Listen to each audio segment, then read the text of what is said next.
بسم الله الرحمن الرحيم. السلام عليكم ورحمة الله وبركاته. الحمد لله من على من يشاء من عباده بطلب العلم الشرعي، وذلك فضل الله يؤتيه من يشاء، والله ذو الفضل العظيم. وصلى الله وسلم على القائل: من يرد الله به خيرا يفقهه في الدين، وعلى آله وصحبه الذين تعلموا العلم في كبر سنهم حرصا لطلبه ونيلا لفضله. رب اشرح لي صدري ويسر لي أمري واحلل عقدة من لساني يفقه قولي. أما بعد. Alhamdulillah, kita bersyukur kepada Allah Azza wa Jal yang telah mempertemukan kita pada malam ini dalam satu halaqah majlis ilmu selepas kita salat maghrib bersama-sama secara berjemaah di rumah Allah yang mulia ini, yang mana kita sudah rindukan. Sebenarnya di Selangor especially, kita sudah rindukan suasana seperti ini, suasana yang makmur dengan jemaah-jemaah yang hadir ke rumah Allah, ke majlis-majlis ilmu, yang mana kita tengok sebelum ini agak lama juga terhenti kerana ujian dan musibah yang Allah telah timpakan kepada kita semua. Tapi Alhamdulillah, di sini Allah jaga dan Masya Allah, rumah Allah ni begitu makmur dan subur. Dan pada malam ini insya-Allah saya akan berkongsi tentang sebuah hadis yang sangat penting kepada kita semua, kerana kita semua sebagai manusia yang sifatnya lemah, kita sebagai manusia yang mana sering melakukan dosa, dan tak ada sesiapa pun daripada kita akan terlepas daripada mana-mana dosa, baik kecil ataupun besar. Iaitu sebuah hadis yang diriwayatkan oleh Imam Tirmizi rahimahullah daripada Nabi sallallahu alaihi wasallam. Nabi sallallahu alaihi wasallam kata dalam sebuah hadis qudsi. Hadis qudsi ini maksudnya adalah sebuah hadis yang dinukilkan daripada Allah Azza wa Jal, tetapi ia bukanlah daripada Al-Quran. Yang mana Allah Azza wa Jal berfirman: Ya ibadi, innaka ma da'awtani wa rajawtani ghafartu lak ala ma kana minka wa la ubali. Ya ibadi, law balagat dhunubuka anana as-sama' thumma astaghfartani ghafartu lak. Ya ibadi, law ataitani biqurabil ardi khataya thumma laqitani la tushrik bi shay'a la ataituka biqurabiha maghfirah. Sebuah hadis sahih riwayat Tirmizi yang mana Nabi sallallahu alaihi wasallam ingin sampaikan kepada kita dalam sebuah hadis ini tentang sifat Allah yang Maha Pengampun lagi Maha Pengasih. Apa Allah kata? Ya ibadi. Allah panggil kita dengan ya ataupun yabna Adam. Dalam riwayat yabna Adam, wahai anak-anak Adam.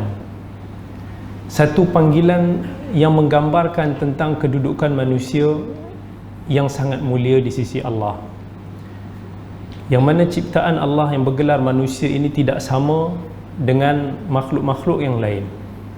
Allah telah lebihkan kita dengan akal, Allah telah kurniakan kita nafsu, Allah memberikan kepada kita kudrat untuk nak membuat pilihan, yang mana Allah Azza wa Jalla sebut dalam sebuah firman-Nya: walaqad karramna bani Adam wa hamalnahum fil barri wal bahri wa razaqnahum minat tayyibat وَفَضَّلْنَاهُمْ عَلَى كَثِيرٍ مِّمَّنْ خَلَقْنَا تَفْضِيلًا. Allah kata sesungguhnya kami telah muliakan anak-anak Adam itu, iaitu bangsa manusia. Allah kata yang mana Allah telah berikan mereka ni kenderaan di langit, di bumi, di darat ataupun di lautan. وَرَزَقْنَاهُمْ مِنَ الطَّيِّبَاتِ, yang mana Allah telah memberikan, mengurniakan kepada mereka rezeki-rezeki kurnia yang baik. وَفَضَّلْنَاهُمْ عَلَى كَثِيرٍ مِّمَّنْ خَلَقْنَا تَفْضِيلًا, dan Allah telah melebihkan mereka ini daripada segala ciptaan yang lain. Itu kelebihan anak Adam, dan Allah panggil kita dengan panggilan ini, yabna Adam, wahai anak Adam. Walaupun al-ibn dalam bahasa Arab itu merujuk kepada lelaki, tetapi bila disebut dalam konteks ayat yang umum sebegini, maka ianya merujuk kepada lelaki dan wanita, iaitu wahai anak-anak Adam, baik lelaki ataupun perempuan. Innaka ma da'awtani wa rajawtani selagi mana kamu berdoa kepada aku. Berdoa kepada aku maksudnya bila kita sentiasa berdoa, kita sentiasa memohon kepada Allah. Dan doa itu ada dua jenis. Satu yang dipanggil sebagai doa masalah, yang kedua adalah doa ibadah. Doa masalah adalah doa yang kita memohon hajat kita kepada Allah Azza wa Jal. Kita minta Allah ampunkan kita, kita minta Allah kurniakan kita sekian, sekian, sekian. Kita minta apa sahaja hajat kita daripada Allah Azza wa Jal. Maka itu doa masalah. Masalah adalah permintaan. Yang doa kedua adalah doa ibadah, doa yang berbentuk ibadah. Seperti contoh bila kita berdoa kepada Allah, itu juga dikenali sebagai zikir, dan itu juga dikenali sebagai ibadah.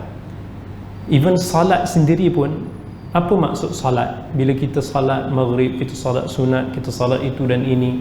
Salat itu asalnya dari segi bahasanya merujuk kepada doa, iaitu kita berdoa. Walaupun mungkin dalam salat kita ini kita tak perasan yang kita sedang berdoa kepada Allah, sebagaimana kalau kita mengangkat tangan berdoa kepada Allah. Tetapi kalau orang tanya kepada kita, kenapa kamu salat? Dan kalau kita dengan jawapan kita, dengan hati kita, memang kita tahu bahawa kita salat ni adalah untuk mengharapkan ganjaran daripada Allah dan menjauhi daripada balasan neraka Allah, maka itulah doa, itulah permintaan. Maksudnya bila kita berdoa dengan perbuatan kita, bukan hanya semata-mata kita berdoa pada Allah dengan ucapan kita, dengan lisan kita, tetapi kita memohon kepada Allah melalui salat kita, satu ibadah yang paling mulia di dalam agama kita. Dalam Al-Quran Allah Azza wa Jalla sebut, wa qala rabbukum ud'uni astajib lakum innal ladhina yastakbiruna an ibadati sayadkhuluna jahannam. Allah kata, berdoalah kepada aku wahai hamba-hambaku semua, nescaya aku akan makbulkan. Innal ladhina yastakbiruna an ibadati, mereka yang sombong, mereka yang angkuh daripada berdoa kepada aku. Dan Allah guna perkataan doa di situ dengan kalimah ibadah. Innal ladzina yastakbiruna an ibadati. Maka itu juga menunjukkan bahawa doa ini juga adalah satu ibadah. Apatah lagi dalam sebuah hadis yang diriwayatkan oleh Imam Tirmizi, Imam Abu Dawud dan lain-lain, Nabi sallallahu alaihi wasallam sebut, ad-du'a huwa al-ibadah. Doa itu sesungguhnya adalah ibadah. Jadi bila kita berdoa kepada Allah ada dua jenis, satu melalui amalan ibadah kita dan satu melalui doa yang kita khaskan dan kita spesifikkan kepada Allah Azza wa Jalla. Nabi SAW berkata, innaka ma da'autani wa rajautani, selagi mana kamu wahai anak Adam berdoa kepada aku dan mengharap kepada aku, wa rajautani, raja. Kalimah raja kat sini dia adalah taqid, ataupun kita kata menspesifikkan keadaan kita berdoa. Maksudnya tak cukup kalau kita sekadar berdoa dengan mulut semata-mata, tetapi kalau hati kita leka, hati kita tidak memahami apa yang kita ucapkan, hati kita tak merasakan seolah-olah kita meminta daripada Allah Azza wa Jal, maka doa tersebut tidak termasuk di dalam apa yang disabdakan oleh Nabi sallallahu alaihi wasallam ni. Sebab mesti kena ada dalam diri kita unsur mengharap. Bila kita minta daripada Allah Azza wa Jal, kita tak boleh jadikan doa ini hanya sebagai satu tradisi. Kebanyakan kita kadang-kadang bila berdoa, kita hanya ambil sambil lewa. Kita tak merasakan connect kita punya sambungan kita, macam mana perhubungan kita bila kita berdoa daripada Allah Azza wa Jalla. Bila kita nak mohon kerja, kita akan memohon bersungguh-sungguh, kita akan cukupkan segala keperluan, borang, sijil dan sebagainya. Bila kita nak memohon bantuan daripada sesiapa pun, mungkin kita akan merayu, kita akan tulis surat, kita akan buat apa sahaja untuk nak meminta daripada dia. Tetapi bila kita memohon daripada Allah, ramai daripada kita masih lagi sambil lewa. Hati dia pun tak tahu apa sebenarnya yang dia nak minta daripada Allah. Tetapi bila dia nak berdoa, dia hanya akan minta imam doakan dia, dia akan minta fulan doakan dia. dan dia sendiri pun mungkin tidak memahami apa yang dia doa. Kerana itu sangat penting aspek raja. Sebab dalam agama ini sangat penting, bila kita ada unsur mengharapkan daripada Allah, maka disitulah kita akan ikhlas, dan disitulah terletaknya kesungguhan dalam kita melakukan sesuatu. Bukankah Nabi SAW bila menceritakan tentang ibadah puasa, Nabi kata man qama, ataupun dalam lafaz yang lain man sama ramadhana imanan wahtisaban.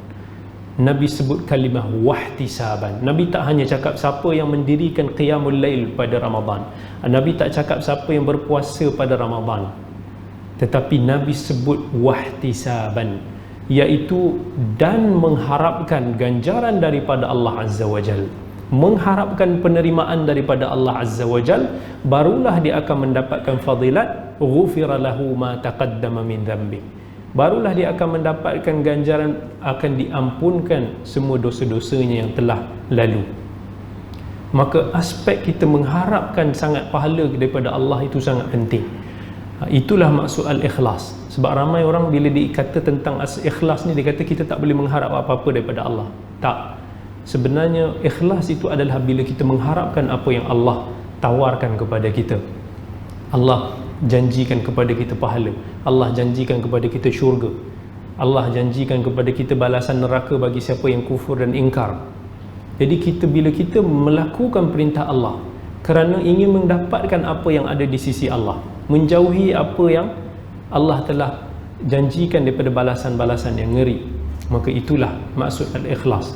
Dalam apa pun yang kita lakukan, kalau tak ada aspek ihtisaban, aspek raja, aspek mengharap daripada Allah Azza wa Jal, maka amalan tersebut akan cacat. Kerana itu Nabi SAW beritahu, innaka ma da'autani wa rajautani ghafartu laka ala ma kana minka wa la ubali. Barulah kalau seseorang tu berdoa kepada Allah Azza wa Jal, dia meminta pengampunan daripada Allah Azza wa Jal, dan dia mengharapkan pengampunan itu bersungguh-sungguh daripada Allah Azza wa Jal, barulah Nabi kata Allah akan ampunkan dia. Allah kata apa? Aku akan ampunkan engkau apa jua dosa kekurangan yang engkau ada, wala ubali, dan aku tidak peduli. Allah kata wala ubali, satu sifat yang Allah kata aku tidak peduli. Dan antara sifat Allah, antaranya ialah sifat manfi, iaitu bila mana Allah menafikan satu sifat daripada dirinya. Misal kata dalam ayat kursi, la ta'khudhuhu sinatun wala naum, yang mana Allah ini tidak penat dan tidak ngantuk. Dan Allah kata wala yadhlimu rabbuka ahada, dan Allah itu tidak menzalimi hamba-Nya. Fatawakkal 'alal hayyil ladzi la yamut, bertawakkallah kepada Allah yang tidak mati. Bila tidak mati, maksudnya akan sentiasa hidup. Bila tidak zalim, maksudnya Allah itu maha adil. Maka sifat Allah yang begitu sempurna, yang selayaknya dengan Allah Azza wa Jal, yang tiada apa-apa pun yang menyerupainya. Allah kata ghafartu laka ala ma kana minka wala ubali, selagi mana engkau berdoa dengan penuh pengharapan, maka aku pasti akan ampunkan engkau, dan aku tak peduli sebanyak mana pun dosa yang engkau bawa, siapa pun engkau, apa pun yang kau rasakan, aku tak peduli semua tu. Rahmat Allah. Kemudian Allah sebut, ya ibna Adam, wahai anak Adam, law balagat dhunubuka ananas sama, wahai anak Adam, seandainya dosa engkau ini mencecah tinggi di atas langit itu. Ananas sama, anan ni boleh dikata atas daripada langit, ataupun sejauh mata kita memandang langit itu. Walaupun itulah kadar dosa yang kita bawa, sangat banyak, sangat tinggi. Langit yang kita nak pergi ke langit dekat atas awan tu pun kena naik kapal terbang. Tapi Allah kata kalaulah seandainya kamu mempunyai dosa sebanyak itu, thumma astaghfartani, kemudian kamu meminta ampun daripada aku, ghafartu lak, nescaya aku akan ampunkan. Rahmat Allah yang begitu luas. Allah nak bagi tahu kepada kita semua, jangan sesekali berputus asa. Dan bila kita meminta ampun daripada Allah, mintalah dengan sepenuh hati kita. Apa jua dosa yang kita lakukan. Allah sebut dalam Al-Quran, وَمَنْ يَعْمَلْ سُوءًا أَوْ يَظْلِمْ نَفْسَهُ ثُمَّ يَسْتَغْفِرِ اللَّهَ يَجِدِ اللَّهَ غَفُورًا رَحِيمًا. Allah kata, sesiapa yang melakukan satu amalan yang buruk, yang keji, أَوْ يَظْلِمْ نَفْسَهُ, ataupun dia selalu menzalimi dirinya. Menzalimi diri ni maksudnya kita selalu menzalimi diri kita dengan maksiat. Bukannya maksud zalim itu kita dera diri kita, kita pukul diri kita, tak. Allah kata dalam Quran yang ayat lain, faminhum zalimun li nafsihi wa minhum muqtasid. Ada kalangan manusia yang mana mereka ini menzalimi diri mereka sendiri. Maksudnya menzalimi dengan maksiat. Sebab bila kita melakukan maksiat, maka kita seolah-olah sudah menzalimi diri kita, yang kita mendedahkan diri kita dengan azab Allah Azza wa Jalla. Wa man ya'mal su'an aw yadhlim nafsahu thumma yastaghfirillaha yajidillaha ghafurar rahima. Allah kata kemudian dia meminta ampun daripada Allah Azza wa Jal, maka dia akan mendapati bahawa Allah itu Maha Pengampun lagi Maha Pengasih. Kalaulah kita boleh menghayati, kita boleh memahami nama-nama Allah, Asma'ul Husna, nescaya kita akan kenal macam mana sifat Allah yang Maha Pemurah ini, sifat Allah yang sangat mulia. Allah akan ampunkan kita. Tetapi bila mana kita nak meminta ampun daripada Allah Azza wa Jalla, mestilah ada syarat dia. Mesti kita kena buat asbab yang mana tidak membuatkan doa kita itu ditolak. Antaranya, jangan kita makan harta-harta yang haram, jangan kita tergesa-gesa. Nabi SAW dalam hadis riwayat Abi Dawud, apa Nabi cerita tentang seorang lelaki, rajulun ash'atha aghbara yamuddu yadayhi ila as-sama', ya rabbi ya rabb. Seorang lelaki Nabi gambarkan yang mana dia dalam keadaan yang berkelana, bermusafir, dalam keadaan rambutnya tidak terurus, dalam keadaan bajunya berdebu. Nabi sifatkan sepatutnya, biasanya kalau kita tengok dan hadis pun Nabi kata doa orang yang bermusafir itu tidak ditolak. Dalam keadaan dia bermusafir, dalam keadaan dia sangat-sangat mengharap, dalam keadaan yang desperate, dalam keadaan yang dalam diri dia yang cacar merbah tu, dia doa ya rabbi ya rabb, rafa'a yadayhi ila sama', dia angkat tangannya ke langit. Yang mana Nabi sebut dalam hadis riwayat yang lain, innallaha hayyun idza rafa'a 'abdahu yadayhi ila sama' ayyaruddahu sifran. Nabi berkata sesungguhnya Allah malu untuk nak kembalikan kepada orang yang berdoa mengangkat tangannya. Allah malu untuk nak kembalikan dalam keadaan kosong. Maksudnya Allah pasti akan bagi. Dalam keadaan itu Nabi SAW gambarkan orang ini, wa ya rabbi ya rabb, dalam keadaan dia bertawassul dengan Allah Azza wa Jal, ya rabb. Tetapi Nabi cerita dalam keadaan tu semua sepatutnya asbab untuk diterima doanya itu ada. Tetapi Nabi kata wa mat'amuhu haram wa mashrabuhu haram wa malbasuhu haram wa ghudhiya bil haram fa anna yustajabu lah. Tetapi sumber makanannya haram, sumber minumannya haram, apa yang masuk ke dalam perutnya haram, pakaiannya datang daripada sumber yang haram, fa anna yustajabulah. Macam mana doa dia nak dimakbulkan? Maka ini antara syarat-syarat yang kita buat. Kita kena jaga. Kalau kita nak doa kepada Allah Azza wa Jal, nak mohon ampun daripada Allah Azza wa Jal, jaga sumber pendapatan kita. Jangan orang macam sekarang ni, dia salahkan Allah. Bila dia kata aku dah doa pada Allah, Allah tak dengar doa aku minta pada Allah, Allah nampak macam tidak perkenankan doa aku. Benarkah Allah itu dengar? Adakah Allah itu wujud? Itu yang kadang-kadang kita dengar. Ramai orang bila yang imannya masih lagi lemah, akidahnya goyang, bila mana dia tidak memahami agama ini, dia tak sedar dia sendiri pun tidak menjaga Allah. Maksudnya dia tidak menjaga syariat Allah. Macam mana Allah nak jaga dia? Sedangkan Allah kata dalam hadis riwayat Tirmizi, Nabi beritahu ihfazillah yahfazuk. Jagalah Allah, nescaya Allah akan jaga kamu. Maksudnya kalau kita tak jaga Allah, tak laksanakan perintah-perintah Allah, tak jaga syariat Allah, agama Allah ini, macam mana Allah nak jaga kita? Maksudnya kalau kita tak peduli Allah, kenapa kita nak mengharap Allah pedulikan kita? Dalam keadaan tu kita tak peduli harta kita datang daripada sumber mana, sumber yang syubhah, sumber yang haram. Kita pun buat pinjaman dengan perbankan yang riba, kita buat apa semua dengan riba, kemudian kita expect Allah akan terima doa kita. Fa anna yustajabulah. Nabi kata, macam mana doa dia nak dimakbulkan? Jadi kita jaga asbab-asbab yang boleh menyebabkan doa kita ini tertolak, barulah insya-Allah Allah akan makbulkan doa kita. Dan apabila kita mohon pengampunan daripada Allah, baik sama ada kita beristighfar ataupun kita bertaubat.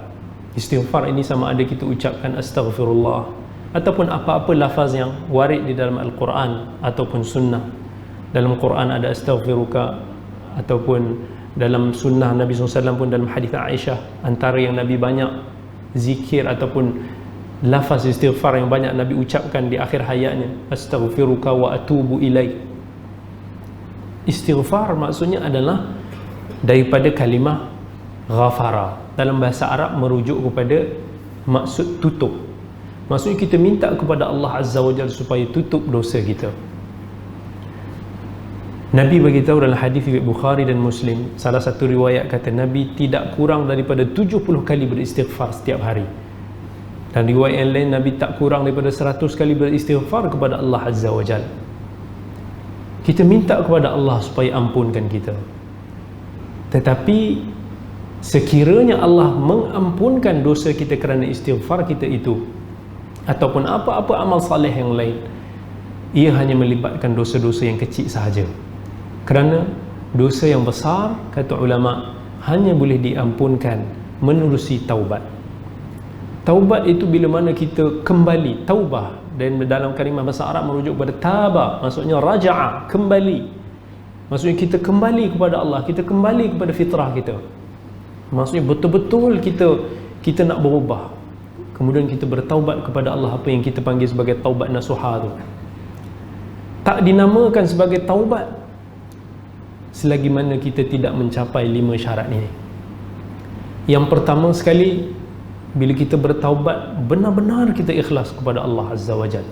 Maksudnya bila kita bertaubat, bukannya kita bertaubat tu kerana kita takutkan kepada sesiapa, bukan kerana kita takut mak ayah kita, bukan kerana kita takut kepada pemerintah, bukan kerana kita takut kepada hukuman, tetapi memang kita betul-betul sebab kita takut kepada balasan neraka Allah Azza wa Jalla.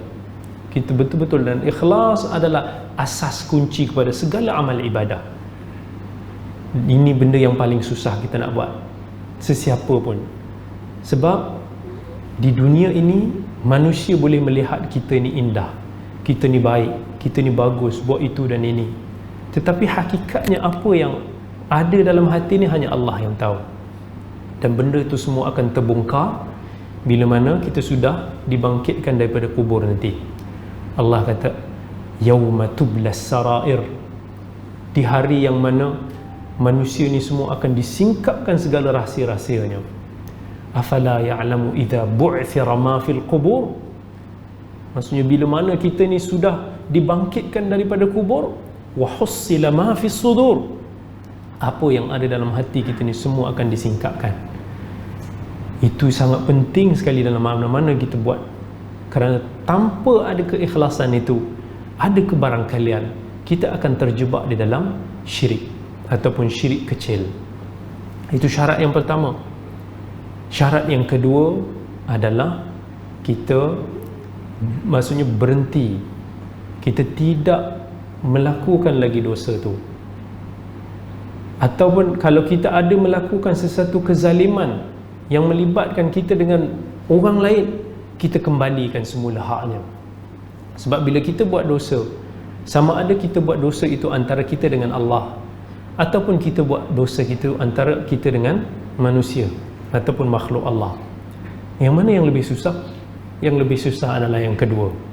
Kerana bila mana kita buat dosa kita dengan Allah, Sesungguhnya Allah itu Ghafurur Rahimah. Allah itu Maha Pengampun lagi Maha Pengasih. Dan Allah telah menjanjikan kita untuk mengampunkan dosa kita. Sedangkan bila mana kita berdosa dengan manusia, manusia ini sifatnya opposite semua tu. Manusia ini bukan Maha Pengampun, manusia ini bukan Maha Pemurah, manusia ini ada sifat dendam, manusia ini ada sifat penghukum. Sebab tu bila kita tersalah dengan orang, ini yang paling kita takut sekali. Sebab mungkin orang tu tak maafkan kita, mungkin orang tu kita tak jumpa lagi. Jadi kita nak jaga hubungan kita dengan manusia ni benda yang paling susah sekali. Dan kalau kita ada terambil hak orang tu, maka kita kena kembalikan hak dia. Sama ada kalau kita berhutang dengan seseorang itu, kita kena kembalikan hutang dia, bayar balik hutang dia. Kalau kita ada terambil, maka kita kena cuba untuk nak kembalikan. Kalau kita ada termengumpat seseorang itu, maka kita perlu selesaikan. Mungkin akan ada yang tanya, Ustaz, okeylah Ustaz, sekarang ni saya faham, tapi dulu-dulu saya dah ada terambil duit orang, saya dah ada terngumpat orang, terkutuk orang, dan sekarang saya dah tak jumpa orang tu. Apa yang saya nak buat?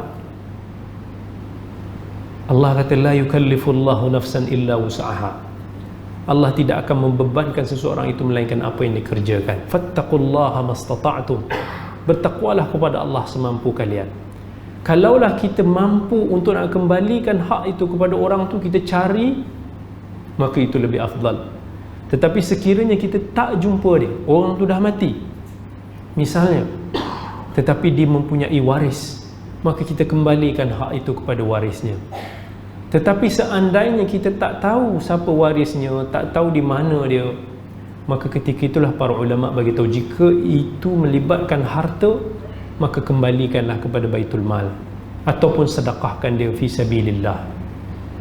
Kalau kita termengumpat, ada dalam sebuah hadis yang dhaif yang diriwayatkan daripada Nabi SAW bagi tahu, kafarah bagi orang-orang yang mengumpat itu ialah dia menyebut, dia memuji dia balik.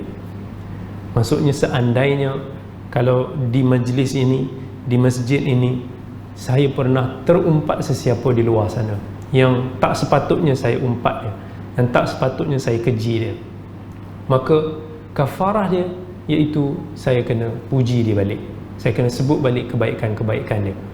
Tapi mungkin akan ada yang kata, Ustaz, kalaulah saya terngumpat seseorang tu, perlu tak saya pergi cakap dekat orang tu, dulu aku dah mengumpat kau? Jadi kat situ kita pertimbangkan, satu daripada sudut maslahah ataupun mafsadah. Kalaulah kita bagi tahu pada orang tu hanya akan menimbulkan permusuhan, maka ketika itu kita tak payah bagi tahu.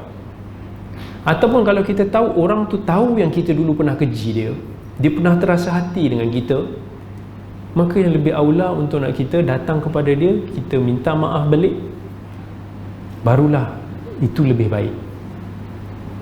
Sebab tu saya kata, bila kita buat dosa dengan orang ni, satu benda yang sangat berat. Tetapi bila kita betul-betul nak bertaubat, kita kena usaha. Kalau kita ada melakukan kezaliman kepada seseorang itu, maka kita kena kembalikan kezaliman. Kalau ada kita buat dosa itu dengan Allah, kita kena berhenti. Yang ketiga, syarat daripada taubat, iaitu kita sangat menyesal. Menyesal dengan apa yang kita lakukan. Penyesalan itu datang daripada hati. Maksudnya bukan hanya berpuru-puru di hadapan orang dia menangis dengan dosa yang dilakukan, tetapi hati dia betul-betul dia yang tahu sama ada dia menyesal ataupun tidak.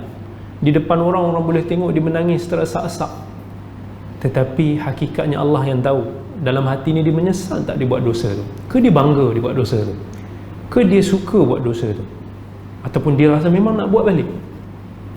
Penyesalan tu mesti kena ada. Dan syarat yang keempat, dia berazam untuk tidak melakukannya lagi. Kita sebut berazam sebab manusia ni sifat dia, walaupun mungkin dia sudah bertaubat, dia kata, tetapi hasutan syaitan itu sangat kuat dan dia ada kebarangkalian untuk nak dikembali melakukan dosa tersebut. Maka kerana itu para ulama sebut syarat yang keempat ni azam. untuk tidak lagi kembali. Maksudnya bila dia nak tinggalkan dosa tu, memang dalam hati dia kata, I will try my best, aku cuba sebaiknya untuk aku tak kembali untuk melakukan dosa tu. Mungkin dia akan kembali, mungkin kalau dia tak mampu menahan ataupun dia terleka, boleh jadi. Tetapi setidak-tidaknya dalam azamnya itu, dia tidak mahu mengulang lagi, maka insya-Allah Allah akan terima taubat dia.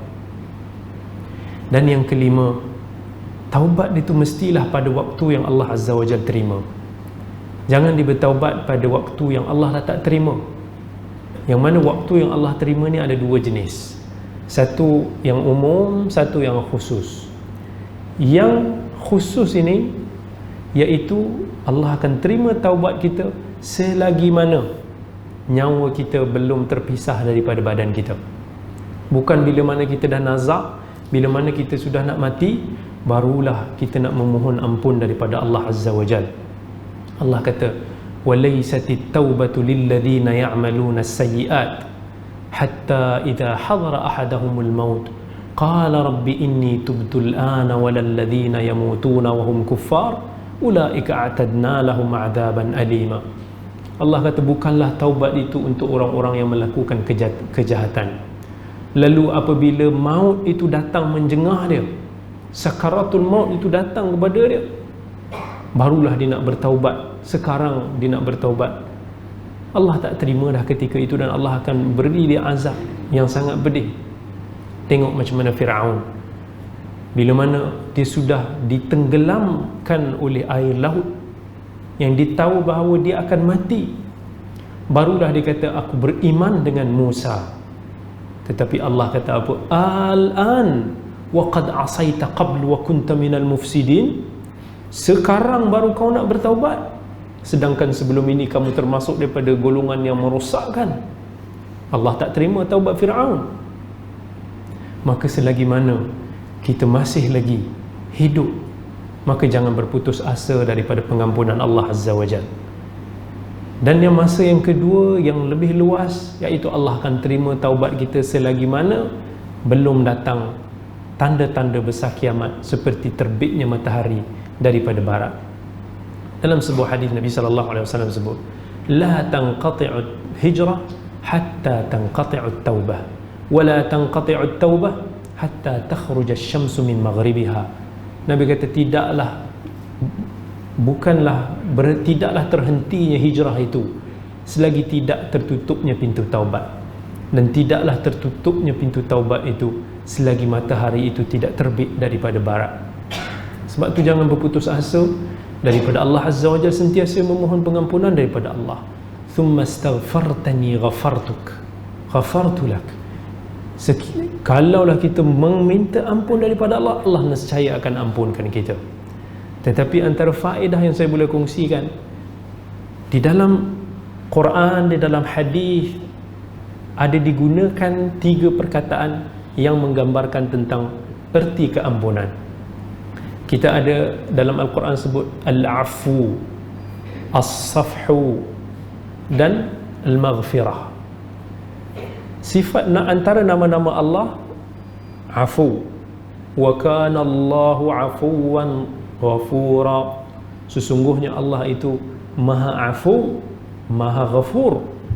Yang kedua-duanya bermaksud pengampunan, tetapi dia ada makna yang berbeza.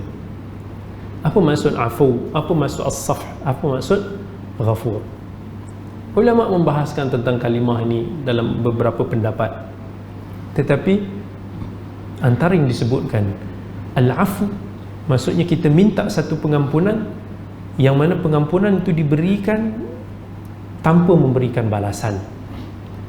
As-safhu lebih luas lagi, iaitu dia akan delete history, hilangkan daripada sejarah ataupun rekod kita. Dia bukan sekadar tak dihukum, sebab boleh jadi dihukum tapi rekod dia ada. Macam orang masuk penjara, dia keluar balik, rekod dia masih ada di dalam rekod polis. Tetapi as-safhu ni, rekod dia pun di delete. Dan al-maghfirah ni maksudnya menutup Dia akan tutup nanti di akhirat kelak, tutup aib kita, dosa kita daripada ditayangkan kepada manusia semua. So ketiga-tiga ini walaupun mengandungi maksud pengampunan, tetapi ada maksud yang tersendiri.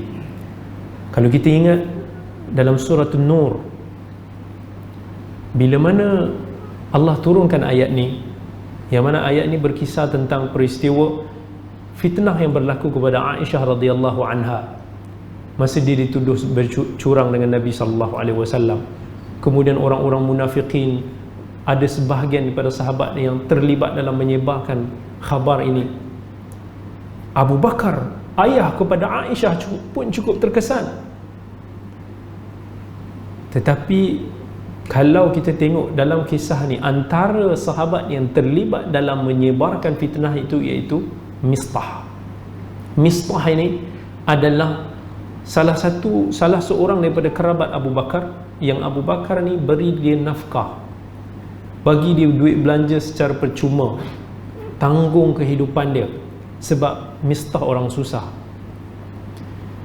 Tetapi bila turun ayat yang menunjukkan bahawa Aisyah bersih, suci daripada tuduhan-tuduhan itu, Abu Bakar marah pada Mistah. Macam mana seorang yang aku telah berjasa kepada dia, dia sanggup tuduh anak aku begini?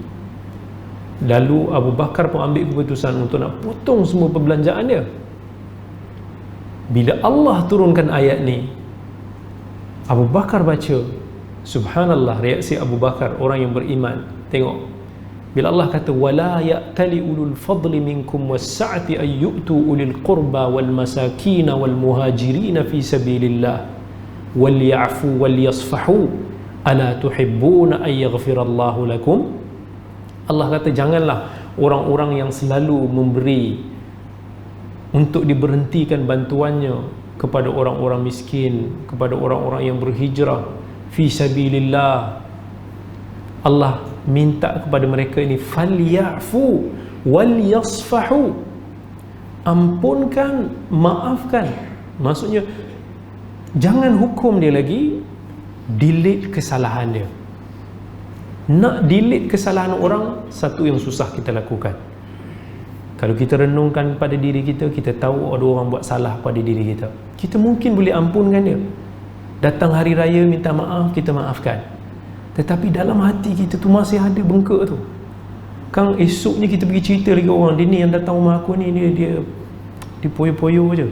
Kita masih sebut lagi kesalahan dulu, dia buat aku macam ni.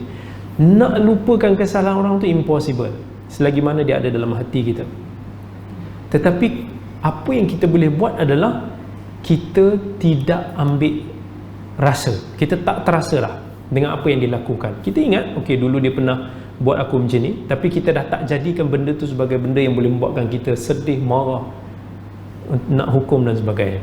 Allah minta daripada Abu Bakar untuk nak buat macam tu. Jangan hukum dia lagi, dan dan lupakan keampunan itu.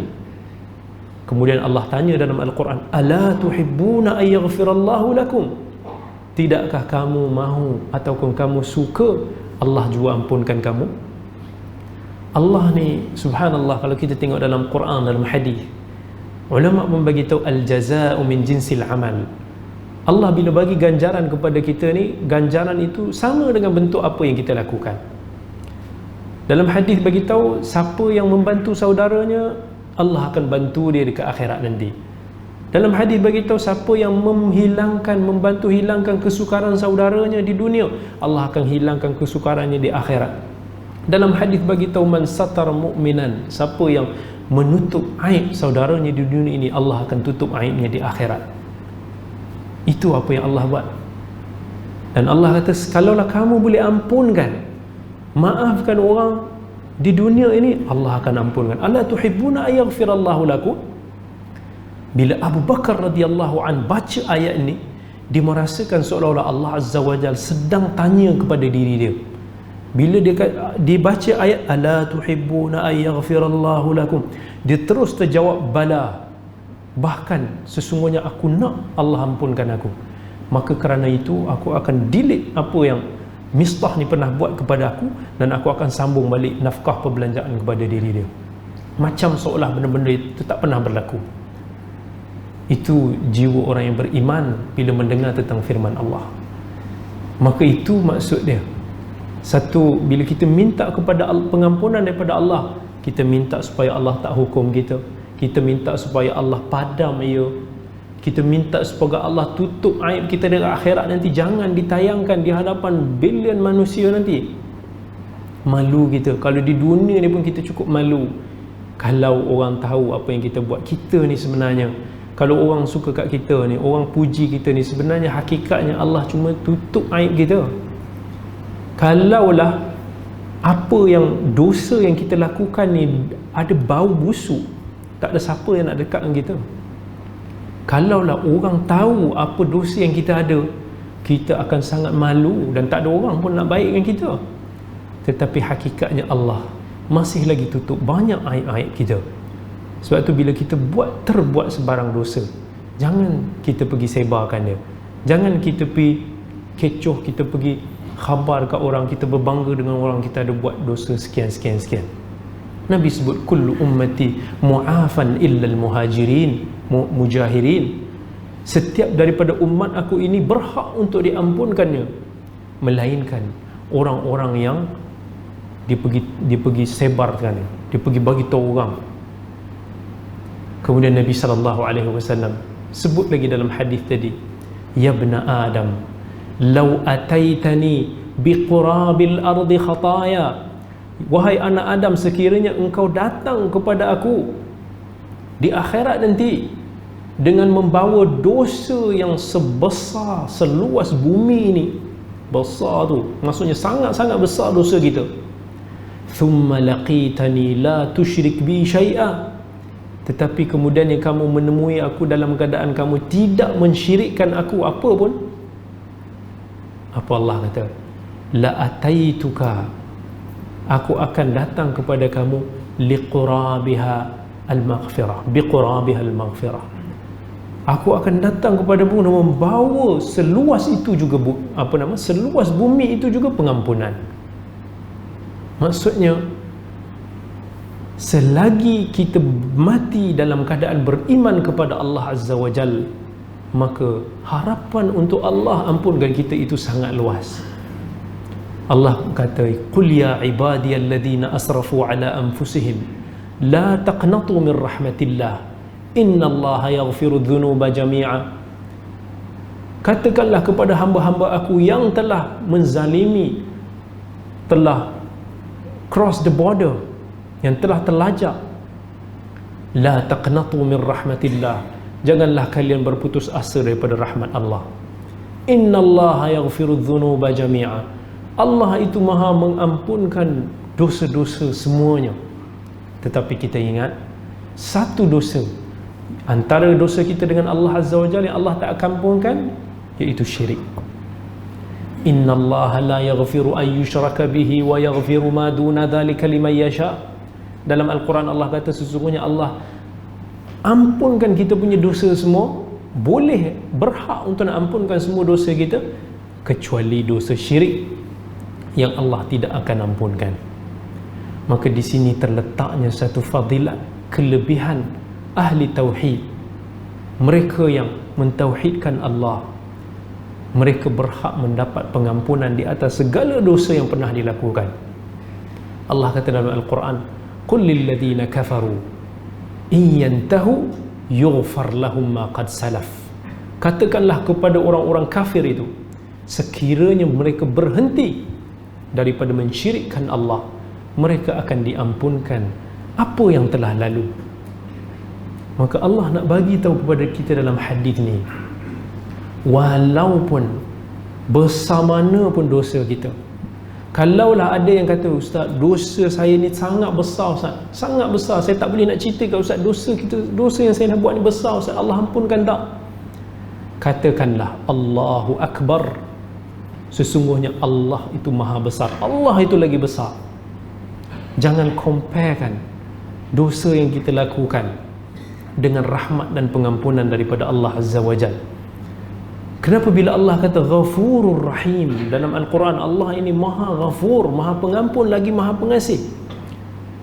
kita tengok sebenarnya Allah ciptakan pelbagai asbab untuk dosa kita semua diampunkan. Dosa dengan manusia itu lain kira, sebab itu kita kena settlekan dengan manusia. Kalau tidak, kita akan qisas dengan mereka di akhirat. Tetapi dengan Allah, dosa-dosa kecil ini Allah jadikan macam-macam asbab untuk Allah ampunkan dosa kita. Kita sebut astaghfirullah, insya-Allah Allah ampunkan dosa-dosa kita. Banyak amalan-amalan yang mana Allah ciptakan, Allah syariatkan kepada kita, apa dia punya ganjarannya? Ganjaran dia, dosa kita ni akan terhapus.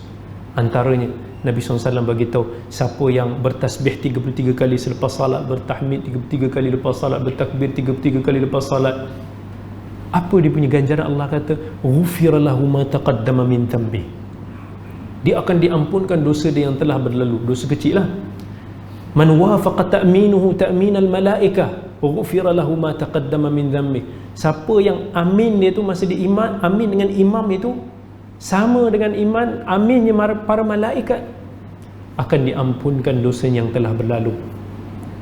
Man shama ramadhana imanan wa ihtisaban ghufira lahu ma taqaddama min dhanbi, siapa yang berpuasa, yang melakukan qiyamul lail pada bulan Ramadan dengan penuh pengharapan ganjaran daripada Allah, dia akan dihapuskan dosa yang telah berlalu. Siapa yang berjalan datang ke masjid, maka Nabi bagi tahu setiap langkah dia tu akan mengangkat darjat dia dan menghapuskan dosa dia. Siapa yang buat ini kebaikan, dia akan dapat 10 ganjaran, 10 kebaikan, dia akan dapat dan dihapuskan dosa dia. Subhanallah, dihapuskan satu ganjaran, hapuskan 10 dosa. Tetapi kalau dia buat satu dosa, hanya satu dosa tu yang dia dapat. Maha pemurahnya Allah. Yang ini semua kadang-kadang kita tak perasan. Maha pemurahnya Allah. Bila kita ambil wuduk, Nabi bagi tahu setiap daripada titisan wuduk yang menitis daripada diri kita itu, begitu jugalah dosa-dosa kita akan tergugur daripada diri kita. Belum kenalkah kita dengan Allah Azza wa Jal yang Maha Pengampun lagi Maha Pemurah? Kerana itu, kalaulah satu hari nanti kita bertemu dengan Allah dalam keadaan dosa kita dengan Allah itu lagi berat daripada pahala kita, itu memang benar-benar orang yang menzalimi diri sendiri. So Allah dah give macam-macam asbab untuk membuatkan dosa kita itu ringan, pahala kita itu berat, tetapi kita tak mampu nak buat. Allah dah bagi macam-macam bantuan, tapi kita tak boleh nak dapat. Maka ketika itu, janganlah salahkan melainkan diri sendiri sahaja. Dalam sebuah hadis yang diriwayatkan oleh Bukhari dan Muslim, Nabi SAW bersabda, "Laisa ahadun asbara ala adha sami'ahu min Allah." Tak ada seseorang pun, tak ada sesuatu pun yang lebih bersabar di atas sesuatu perkara menyakiti yang dia dengar melainkan Allah Azza wa Jal. Innahum la yad'una lahu waladan. Walaupun dekat sana ada manusia-manusia yang mendakwa Allah itu ada anak, orang Kristian, agama-agama yang bagi tahu bahawa Allah itu ada anak, tetapi Allah kata, Nabi SAW bagi tahu, wa innahu la yu'afihim wa yarzuqhum. Baik, saya akan sambung selepas sambung sikit lagi lepas kita bagi laluan kepada azan, insya-Allah.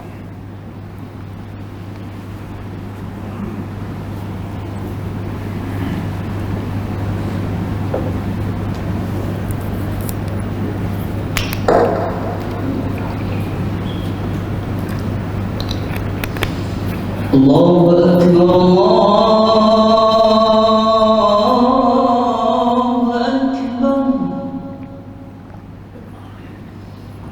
Allahu Akbar, Allahu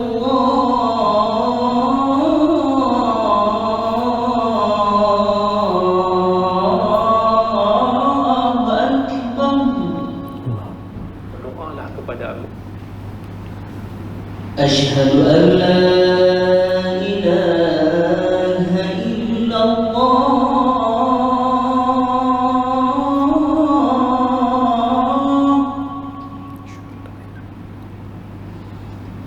أشهد أن لا إله إلا الله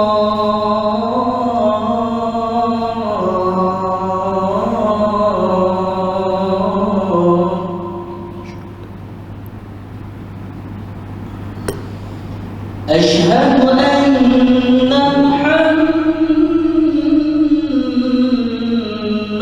رسول الله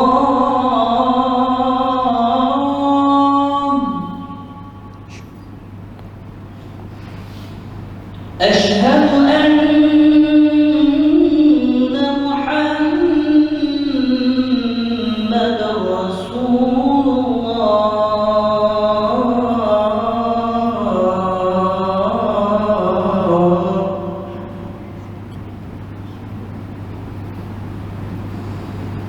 حي على الصلاة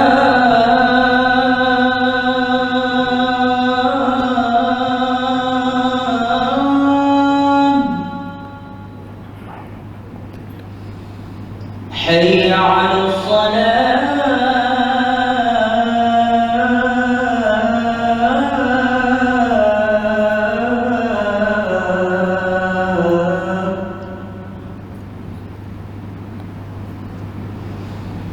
حي على الفلاح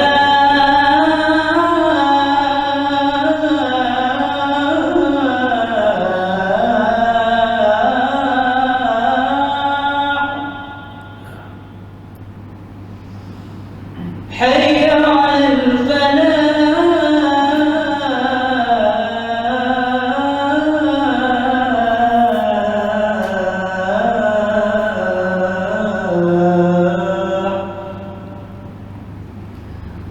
الله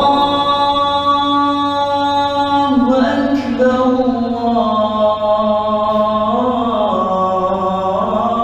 الله أكبر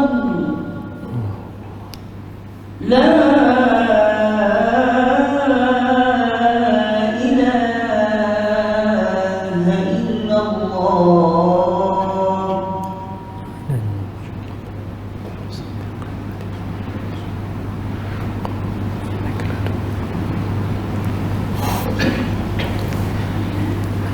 Bila Nabi sallallahu alaihi wasallam sebut dalam hadis Bukhari dan Muslim tadi, laisa ahadun asbara ala adha sami'ahu min Allah innahum la yad'una lahu waladan wa innahu la yu'afihim wa yarzuquhum. Tak ada siapa pun yang lebih bersabar daripada Allah Azza wa Jalla. Sekalipun di sana ada manusia yang kata kata-kata kufur yang cukup kufur bila kata Allah itu ada anak, tetapi Allah buat apa? Innahu la yu'afihim wa yarzuquhum. Allah tetap menjaga mereka dan Allah tetap memberi rezeki kepada mereka. Sebab sifat yu'afihim, sifat al-afu Allah itu bukan sahaja berbentuk pengampunan. Orang yang melakukan syirik mereka tidak mendapatkan pengampunan daripada Allah, tetapi antara kita kata toleransi Allah Azza wa Jalla, iaitu antaranya Allah menangguhkan balasan kepada mereka. Allah tetap kurniakan nikmatnya kepada mereka. Sebab tu kita jangan sesekali kita rasa, kenapa aku tengok orang ni tak beriman kepada Allah, aku tengok orang ni selalu buat maksiat kepada Allah Azza wa Jal, tetapi Allah bagi dia rezeki yang banyak, dia lebih kaya daripada aku yang hari-hari datang masjid, yang aku yang selalu buat kebaikan ni. Kenapa Allah jadikan dia lebih kaya? Adakah Allah tak sayang aku, Allah lebih pandai dia? Salah. Sebab rezeki Allah itu tidak bererti Allah lebih sayang kepada sesiapa.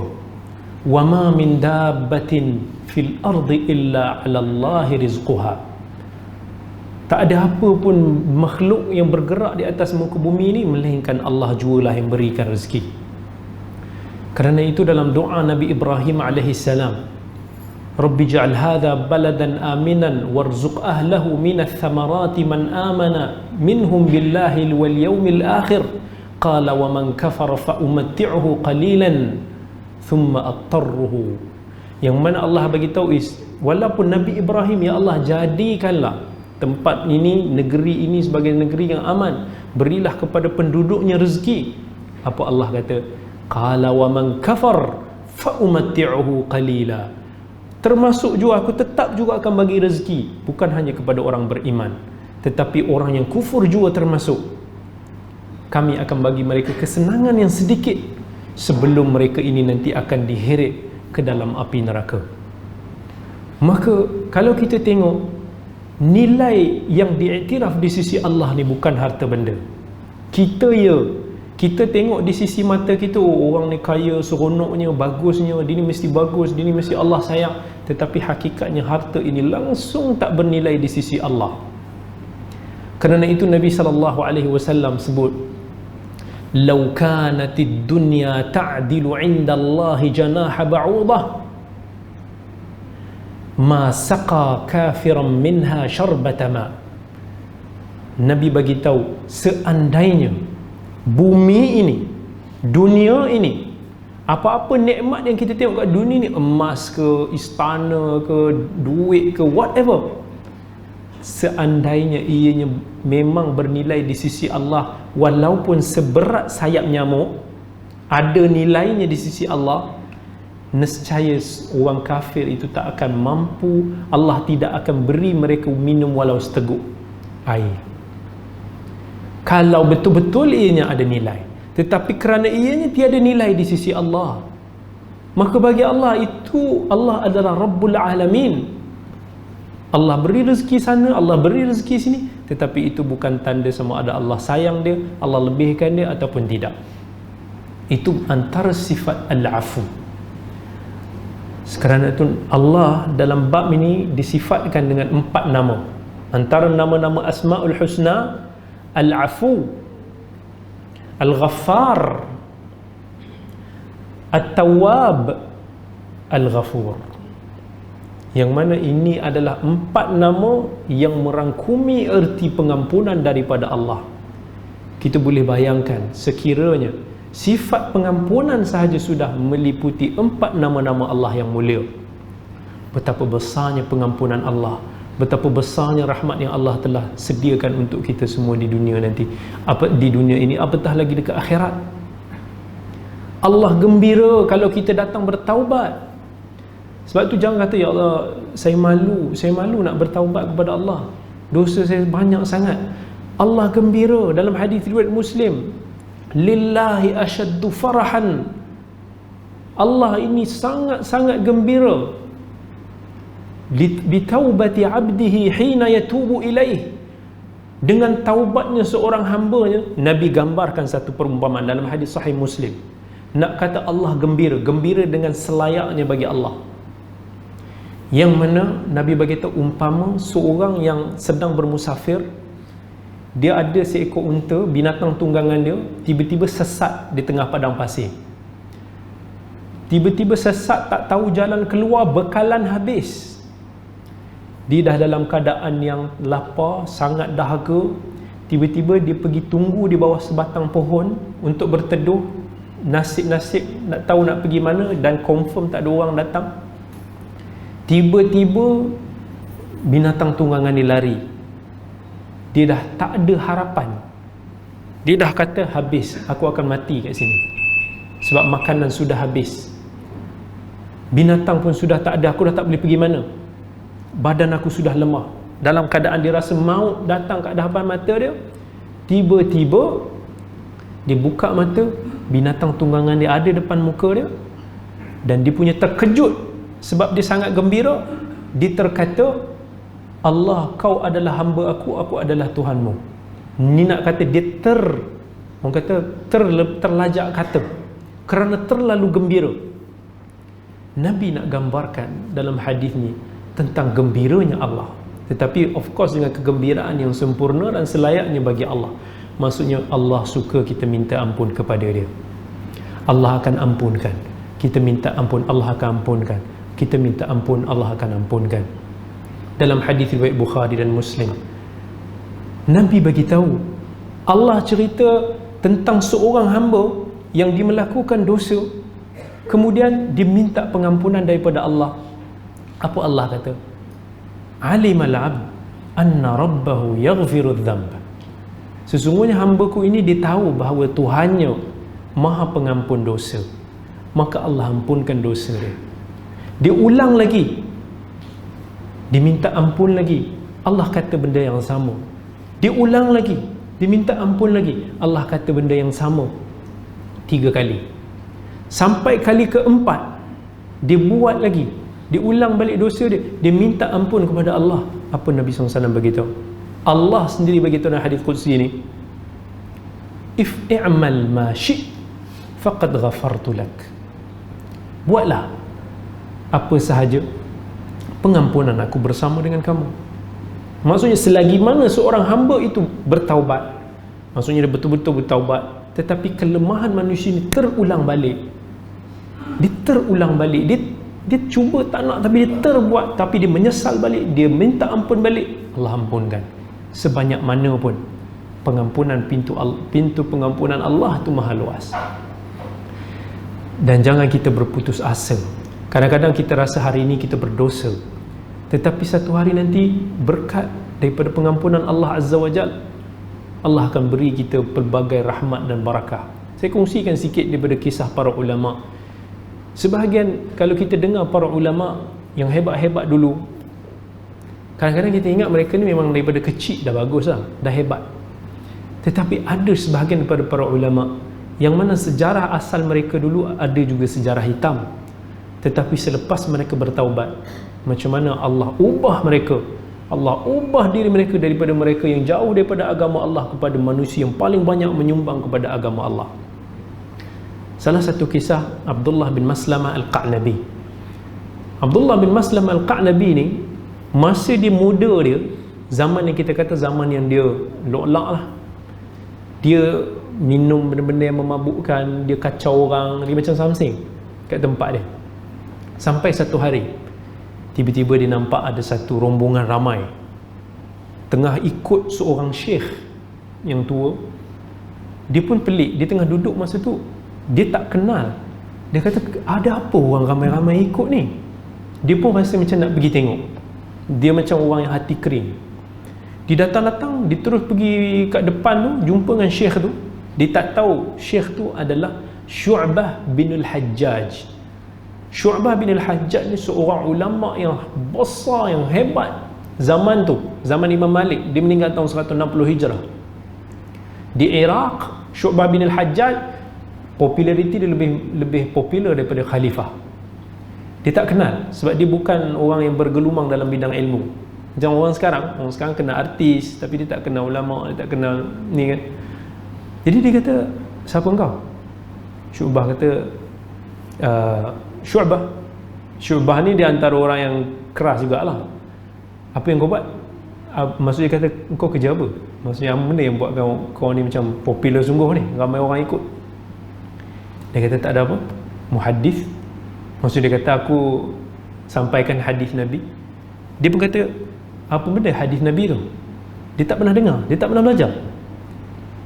Apa benda hadis Nabi? Mai dengar sikit.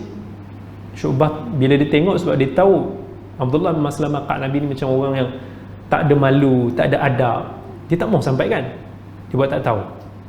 Sampai Abdullah bin Maslamah Qa'nabi ni dia keluarkan pisau dia, acu dekat Syu'bah. Kau cerita sikit apa benda hadis tu? Aku dah tanya. Dia punya gangster. Syu'bah pun sampaikan satu hadis, disebut sanad dia sampai kepada Nabi. Dia sampaikan satu hadis. Nabi SAW bagi tahu, idza lam tastahi fasna' ma syi't. Kalaulah kamu tak ada malu, buatlah apa yang kamu suka. Itu hadis Nabi, tetapi dia sampaikan hadis itu dengan konteks Al-Qa'nabi. Tiba-tiba hadis tu Qa'nabi ni rasa macam sentak dia punya hati dia. Dia rasa macam dia rasa macam aku ke orang yang tak malu tu. Seolah macam Nabi beritahu, kalau tak malu buatlah apa-apa. Bukan suruh buat, tapi maksudnya itu sarkastik. Sampaikan Qa'nabi ni tiba-tiba dia senyap, dia patah balik, tiba-tiba dia rasa insaf. Dia kata kat mak dia, kalau kawan-kawan dia datang bagi tahu dia tak ada, dia minta buang semua dia punya air-air yang memabukkan tu semua. Dia kata dia nak berubah, dia insaf, dia sebab first kali step dia kena jauh daripada kawan-kawan dia lah. kawan-kawan lah yang selalu merosakkan kita. Kalau circle kita kawan-kawan yang baik, insya-Allah kita jadi baik. Kalau circle kita kawan-kawan yang tak baik, kita pun juga akan terpengaruh. Jadi dia pun tanya kepada orang, aku nak berubah, aku nak belajar agama, daripada mana aku boleh belajar? Jadi dia orang kata, dekat Madinah tu ada seorang ahli hadis, seorang ulama yang cukup terbilang lah, yang paling terkenal pada zaman tu, Imam Malik bin Anas, yang meninggal tahun 179 Hijrah. Dia pun tanpa ragu-ragu, tak tahu siapa Imam Malik, tapi orang duk kata Imam Malik ni hebat, dia pergi bertahun-tahun tak balik, sampailah wafatnya Imam Malik. Syu'bah meninggal tahun 160, Imam Malik 19 tahun lepas tu. Dia belajar betul-betul, dia belajar hadis dengan Imam Malik, sampailah dah berlama tu, akhirnya Al-Qa'nabi dikenali sekarang sebagai salah seorang anak murid yang terulung Imam Malik. Antara perawi kitab Muwatta' Imam Malik, seorang yang menjadi ulama hadis selepas daripada itu. Dia balik-balik nak jumpa dengan Syu'bah, yang mana Syu'bah ni orang pertama lah yang sampaikan hadis kepada dia, orang yang pertama yang memberi kesedaran kepada dia. Tetapi bila dia pulang, Syu'bah telah meninggal. Maka itulah satu-satunya hadis yang Al-Qa'nabi riwayatkan daripada Syu'bah. Banyak lagi kalau kita kongsikan, nak kongsikan macam mana cerita kalau kita kongsi tentang Fudail bin Iyad sezaman dengan Abdullah bin Mubarak. Fudail bin Iyad orang saleh yang terkenal pada zaman tu. Macam mana asalnya dia dulu, diceritakan dia adalah seorang perompak. Dia ada pernah hendak melakukan perkara yang tak elok pada seorang wanita, tetapi bila mana terdengar wanita itu sedang membacakan ayat alam ya'ni lilladzina amanu an takhsha'a qulubuhum li dzikrillahi wa ma nazala minal haqq. Tidak, maksudnya masihkah mereka itu menangguh-nangguhkan lagi setelah mereka mendengar ayat-ayat Allah, peringatan daripada Allah dan apa kebenaran yang Allah turunkan, masihkah lagi kita nak menangguhkan? Tak nak berubah-ubah lagi, tak nak ambil iktibar lagi? Dia insaf. Selepas daripada tu dia belajar, dia menjadi sambungan seorang tokoh yang sangat terkenal pada zaman dia. Itu kita nak bagi tahu pengampunan daripada Allah, taubat daripada Allah ini jangan kita ambil mudah. Kadang-kadang orang yang bertaubat ni jadi lebih baik daripada kita. Sebab itu kita tengok betapa ramai orang Islam yang mana orang Islam lahir sebagai orang Muslim, tetapi kita tidak menghargai agama kita sebagaimana orang-orang yang masuk Islam kemudian hari, yang mana mereka daripada kekufuran tetapi kemudian Allah beri mereka cahaya hidayah, mereka lebih appreciate dengan agama kita. Mintalah pengampunan daripada Allah. Sesungguhnya Allah itu Maha Pengampun. Dan di akhir kuliah ini ada satu doa yang saya nak kongsikan, adalah satu doa pengampunan antara yang terbaik yang diucapkan oleh Nabi SAW. Sebuah doa yang diriwayatkan oleh Imam Al-Bukhari dan Muslim dalam sahih mereka.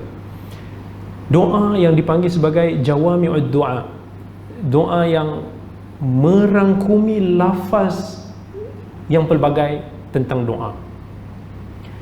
Apa yang Nabi SAW selalu doa dan Nabi ajar kepada kita untuk berdoa, Allahumma ghfirli khati'ati wa jahli wa israfi fi amri wa ma anta a'lamu bihi minni.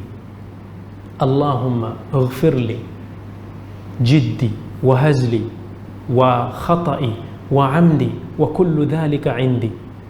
Allahumma ghfirli ma qaddamtu wa ma akhartu wa ma asrartu wa ma a'lantu wa ma anta a'lamu bihi minni, antal muqaddim wa antal muakhir wa anta ala kulli syai'in qadir. Apa maksud dia?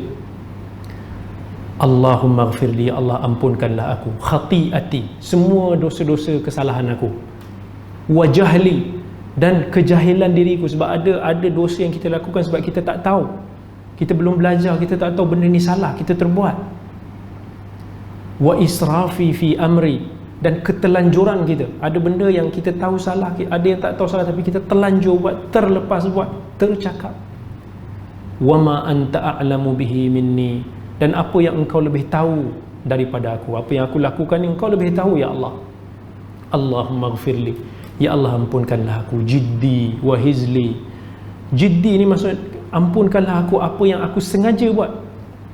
Kita tahu benda ni dosa, kita buat. Wa hizli, benda yang kita tak sengajakan. Wa khata'i wa amdi, kesilapan aku yang aku tak sengajakan, yang aku sengajakan. Wa kullu dhalika indi, dan Nabi beritahu, dan semua itu ada pada diriku. Maksudnya kita nak bagi tahu segala bentuk dosa, yang kita tahu, yang kita tak tahu, yang kita sengaja, yang kita tak sengaja, yang kita terlajak.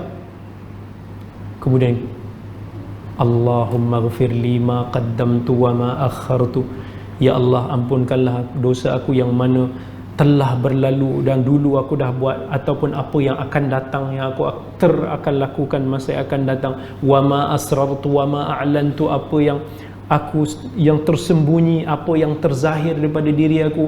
Wa ma anta a'lamu bihi minni, dan apa yang engkau lebih mengetahuinya daripada aku. Antal muqaddim wa antal muakhir, engkaulah yang maha mendahulukan dan engkaulah yang maha melewatkan. Wa anta ala kulli syai'in qadir, dan engkaulah yang maha berkuasa. Ini doa jami', doa yang pengampunan yang Nabi ajar kepada kita, merangkumi pelbagai maksud pengampunan, yang mana insya-Allah kita doa kepada Allah dalam keadaan kita faham doa ini. Maksudnya kita mohon dengan sepenuh pengampunan, dengan penuh hati kita minta, seolah-olah kita sedang merayu betul-betul, please forgive me.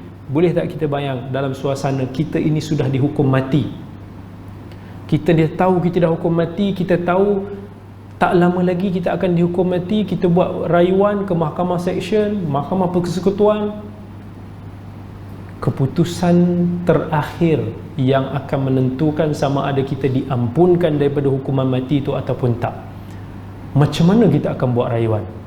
Kita akan bersungguh-sungguh mengharap, sebab kita tahu kalau kita tak berjaya dalam pengampunan akhir ni, kita akan mati, nyawa kita akan terpisah daripada tubuh kita. Kita akan bersungguh-sungguh buat, kita akan menangis, kita akan salat, kita akan doa pada Allah. Masa tu tak ada lagi permintaan yang lebih bersungguh kita buat daripada permintaan tu. Bayangkan itu suasana kita. Mintalah kepada Allah pengampunan. Seperti itu juga Maha Pengampun, itulah sifat Allah Azza wa Jal. InsyaAllah moga-moga Allah ampunkan kita bersama, kerana kita semua ni manusia yang lemah, yang kita tak terlepas. Baik saya, siapa-siapa pun, kita semua ada dosa. Dosa kecil, dosa besar, apa yang orang tahu, apa orang yang tak tahu. Hakikatnya Allah yang tahu tentang diri kita, dan kita juga kenal dengan diri kita sendiri. Kita adalah pendosa. Tetapi jangan pernah berputus asa, kerana Nabi SAW beritahu, kullu bani Adam khata' wa khairul khata' at-tawwabun. Semua anak Adam itu banyak melakukan dosa, kesilapan, tetapi orang yang terbaik daripada kalangan orang yang buat salah dan dosa ini adalah mereka yang banyak bertaubat. Hakikatnya hari-hari kita kena beristighfar, kita bertaubat kepada Allah Azza wa Jal. Moga-moga Allah ampunkan kita semua. Aqulu qawli hadha wa astaghfirullahal azim li wa lakum. Wassalamu alaikum warahmatullahi wabarakatuh.